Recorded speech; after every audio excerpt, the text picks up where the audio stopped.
تو پول غرقم. این از تلفنم داره زنگ میخوره. ببخشید. برو $100,000 هم. تو پول غرقم. این از تلفنم داره زنگ میخوره. ببخشید. برو $100,000 هم. ايمن ناخد مشيش الصبايه انستا واس باي خد جوق دايما ذاك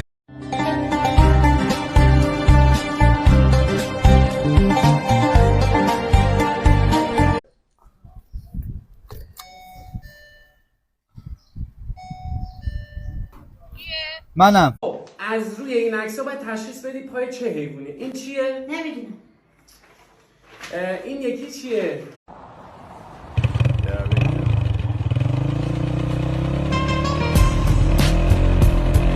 سلام علیکم آقای دکتر، حال شما چطوره؟ سلام جانم. خب چی شد، مشکل برطرف شد؟ راستش میدونید ما نهایت تلاش خودمون رو کردیم، فقط نتونستیم به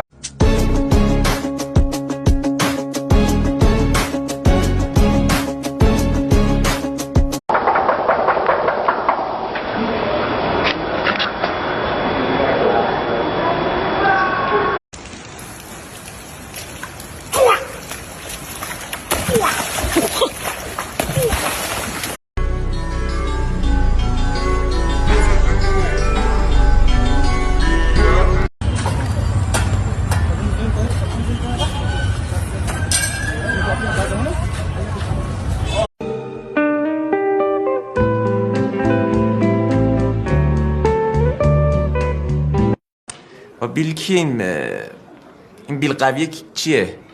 بیل مکانیکی.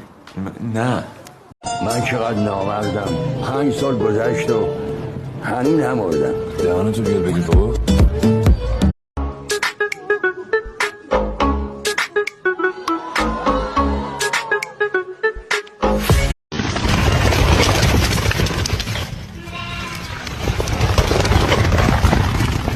黑黑，多谢这个手机壳，救了我手机一命。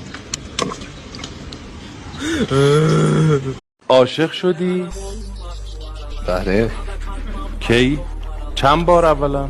یه بار برای مثلا اختلاف طبقاتی تو جامعه در 2 تا کلمه فهمیدم. گفتش که وایسا بود، گفتش که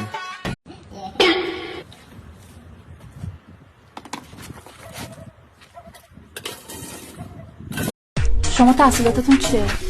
لیسانس دارم. واقعا؟ آره دیگه. ببخشید من دانشجوی دکتری ام. شما تحصیلاتتون چیه؟ لیسانس دارم. واقعا؟ آره دیگه. ببخشید من دانشجوی دکتری ام. کجا هوا چقدر گرم کرده ناموسم. آره بابا. ای گفتی تو نوا چی میچسبه؟ بستنی؟ نه دیگه. آن راست میگه، آب تیری.